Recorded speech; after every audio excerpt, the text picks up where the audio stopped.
Estamos de volta, este é o 3 em 1 e a gente continua falando de eleições. Agora vamos falar dos cenários nos estados.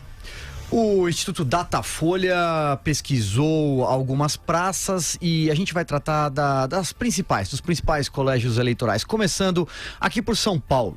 João Dória, do PSDB, segue na frente com 25%, tendo Paulo Scaff, do MDB, na sua cola com 20%. Márcio França, do PSB, tem 4% das intenções de voto. Vera, começo por você.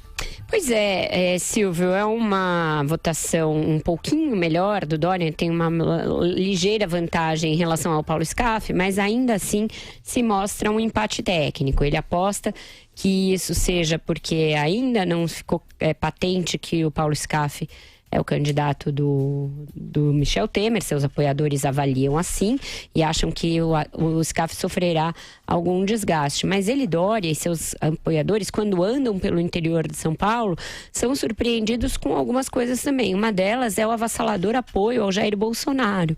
A gente tem um vídeo aqui que eu vou pedir para o nosso pessoal mostrar enquanto eu falo. É uma campanha de hoje do Jair Bolsonaro andando por Presidente Prudente, no interior de São Paulo, ali oeste, região oeste do estado. Veja que ele mal consegue andar na rua. Quem estava nessa mesma cidade fazendo campanha hoje era o candidato a vice na chapa do João Dória, o Rodrigo Garcia, que apenas olhou ali a movimentação e preferiu dar entrevistas nas rádios, etc. Então tem um fenômeno de voto bolsonarista no interior de São Paulo que o PSDB também enfrenta. O Dória tem feito campanha para o Alckmin, vão fazer campanha casada, mas ele se beneficia de alguma maneira de um certo voto bolsodória. Então, quando ele é muito questionado, por exemplo, sobre política para segurança, que o Bolsonaro é mais incisivo, e também o contraponto ao PT. Os tucanos estão sendo cobrados no interior de São Paulo por não fazer o devido contraponto ao PT, num estado em que o PT vai bastante mal. Nessa pesquisa aí do Datafolha, se somar o Marinho e o Márcio França e todos os candidatos de esquerda, eu acho que eles perfazem no total 11%. É um estado em que o voto antilulista pode ser forte, poderia ser forte até para ajudar o Geraldo Alckmin, mas ele hesita em São Paulo hoje. Em vez de fazer campanha aqui, ele está no interior do Tocantins. A cidade em que ele está no interior do Tocantins provavelmente tem menos voto do que essa daí, Presidente Prudente, que é uma cidade relativamente pequena de São Paulo, Silvio. Pois é, e aí, Andreasa, o Dória avança, mas ele não imaginava talvez que a vida fosse ser tão dura, né? Os números do Datafolha são um pouco melhores do que os do Ibope para o João Dória. De qualquer maneira, parece ficar claro para a gente, e o João Dória talvez estivesse viciado na ideia de ganhar sempre em primeiro turno, achando que isso pudesse ser uma coisa normal, regra e não exceção, lidera com maior ou menor vantagem sobre o Paulo Scaff, mas considerando o fato muito provável, quase certo, de que haverá segundo turno em São Paulo, porque eu também acho que o Márcio França ainda crescerá um pouco, num cenário de segundo turno, tendo o João Dória dinamitado todas as pontes de aliança para o segundo turno, a situação dele, mesmo que vença o primeiro turno e chegue na liderança ao segundo, as perspectivas de apoio, no caso ao Scaff, são totais. Não vejo condições de o Márcio França, tendo sido tratado pelo Dória como foi e será, de agora em diante, de reconstruir uma ponte para ter uma relação com o Dória. Vai apoiar o Scaff. Idem, não tenham dúvida, o PT. Apoiará o Scaff porque para o PT, ainda que com uma candidatura fraca do Luiz Marinho, é estratégico, ainda que não seja ele o vencedor, tirar o PSDB do governo de São Paulo. Então acho que o João Dória superestimou as suas condições, subestimou, portanto, a consequência de ter abandonado a Prefeitura de São Paulo. Com esse movimento, essa outra discussão revitalizou o Fernando Haddad, mas, como eu disse, outra discussão. Não é bonito o futuro do João Dória aí no segundo turno em São Paulo, não. Tá feia a coisa.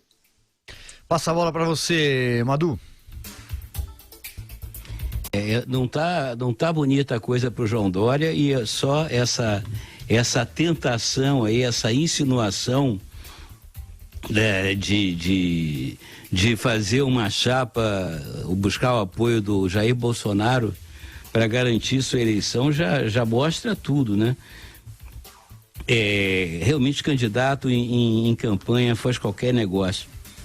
Enquanto isso, a Vera lembrou muito bem, o Geraldo Alckmin está atucanado no interior do Tocantins, não sei falando o que para quem, né? Ganhando o voto não sei de quem. Realmente é uma estratégia de campanha absolutamente é o estado da Cátia Abreu, né? A Cátia Abreu a Cátia Abreu já é vice dele.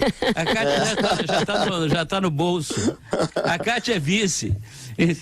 Sem querer diminuir o estado do Tocantins, mas, poxa vida, estado de São Paulo, meu amigo, né? E além do mais, é um reduto do PSDB tradicional, tem que estar na batalha lá, e o cara vai me esconder, né? Vai pro socavão do Tocantins, peneirar voto, isso aí é inacreditável. Fala, Andreasa. Você sabe o seguinte, a gente fica tentando criticar, e tem que criticar mesmo, encontrar problemas nas campanhas do candidato, e a gente desconhece muito os formuladores da campanha do Bolsonaro, aqueles que montam o seu itinerário, se ele tem marqueteiros, eles dizem que não tem marqueteiros, mas o fato é o seguinte, a leitura política do Bolsonaro e de sua equipe é muito superior àquela do Geraldo Alckmin, que tem aí badaladíssimos intelectuais, cientista político, marqueteiro, quer dizer, o Alckmin não teria outra chance se não concentrar o seu trabalho no Centro-Sul e focar especialmente em São Paulo, onde ele precisaria ter uma vitória, sendo ex-governador, confortável, com uma boa margem, somando-se à de Minas Gerais, que provavelmente virá, para ter uma base forte competitiva na disputa pelo segundo turno. O Jair Bolsonaro, no entanto, diante da sua própria posição muito boa em São Paulo, liderando a corrida presidencial em São Paulo, em muitas pesquisas, em algumas há um empate com o Alckmin, mas ele lidera na maioria delas, ele entendeu que precisa reforçar essa posição e está semana sim, semana também em São Paulo fazendo campanha. A agenda nesse início de campanha do Bolsonaro é muito superior tecnicamente, portanto politicamente, à do Geraldo Alckmin. O Bolsonaro está lutando por defender a sua posição extraordinária em São Paulo. Se ele conseguir defender, o Alckmin estará fora do jogo. Andreasa falou Minas Gerais, então vamos aos números em Minas, os números do Datafolha. Antônio Anastasia, do PSDB, lidera com 29%. Em segundo lugar, Fernando Pimentel, do PT, com 20%. Vera, ali parece um cenário bastante polarizado. Ali é um segundo turno já desde cara. O Silvio, ainda mais com o indeferimento da candidatura do Márcio Lacerda, o segundo turno foi antecipado. Vai ser um plebiscito entre as agruras do PT e as agruras do PSDB. Dilma e Aécio, Lula, passar por tudo isso. Eu acho que por hora a Anastasia leva vantagem, mesmo porque o governador Fernando Pimentel é um desastre, tanto do ponto de vista dos resultados quanto da ética. Então, se a campanha se der por questões locais, eu acho que o PSDB tem uma leve vantagem. Eu vou passar a bola para você, Madu, só que como a gente está correndo contra o tempo, posso dar os números do Rio, e aí se a gente já vai comentando Minas e Rio junto? No Rio, bastante indecisão por aí. Um empate técnico entre Eduardo Paes, Romário e Antony Garotinho, esse com 12%. Segue daí, Madu, já emenda Minas e Rio, depois o Andreasa complementa e a gente corre contra o Cuco. Tá bom, é o desastre. Você vê, né, o Eduardo Paes, com todos os efeitos que você possa encontrar nele, está empatado tecnicamente com o Romário e com o Garotinho. Isso realmente mostra o que é a política do Rio de Janeiro, né? É aquela sem palavras, não precisa explicar.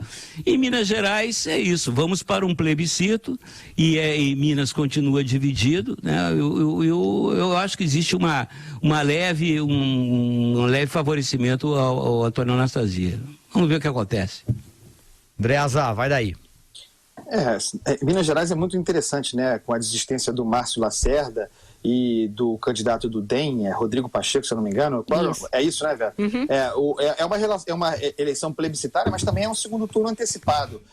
E me parece que o Antônio Anastasia é muito profissional, encaixando o seu discurso, tende a vencer. E me parece que será o grande puxador de votos do Geraldo Alckmin. Acho que Minas Gerais vai entregar bons resultados para o Alckmin. No caso específico do Rio de Janeiro, é uma tragédia, como disse o Marcelo Madureira. Havia um empate entre Romário Garotinho e Eduardo Paes na pesquisa do Ibope. Essa do Datafolha destaca um pouco os candidatos, ela tem um período maior de aferição, como a Vera disse, que talvez já aponte alguns desgastes do Garotinho, algumas denúncias posteriores, faz com que ele fique numa posição inferior em terceiro e empatados tecnicamente, em primeiro o Eduardo Paes, em segundo o Antony Garotinho. Desculpe, o Romário. O Romário é um desastre em termos de debate, de propostas, de conhecimento. É uma tristeza, eu fico triste de falar do Romário, porque um ídolo dessa grandeza. Então, acho que a pobreza do seu conteúdo, sem ter o carisma político-eleitoral do Jair Bolsonaro, fará com que, com o tempo, o Eduardo Paes tome a rédea dessa disputa e caminhe com relativa tranquilidade para a vitória no Rio.